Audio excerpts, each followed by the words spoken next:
So yesterday I posed the question, what is classic rock? Is it a genre, or is it music that's a certain number of years old? I did this because I watched a documentary, and in the documentary they came up with a pretty good definition. Technically, it's both. So when you're talking about classic rock as a genre, classic rock started with the British invasion, so right around 1964, and it ends with the rise of punk, so like 1977, 1978. I think there's a few exceptions on either side of those dates that you might qualify as classic rock, but for the most part, that pretty much covers it. Now, when you're defining classic rock as music that's a certain number of years old, that's the radio definition. Because we all know the classic rock stations are playing Nirvana, Foo Fighters, Metallica, Motley Crue, and calling it classic rock.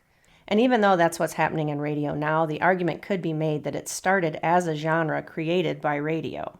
In 1980, M105 in Cleveland, Ohio changed to what they called a classic rock format. They did this so that they could target the audience that liked the pre-punk rock and roll because rock and roll had changed so much.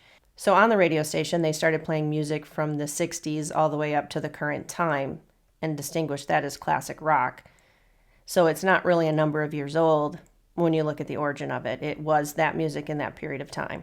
Anyway, today it's both because radio has changed. That's my 2 cents. Later, dudes.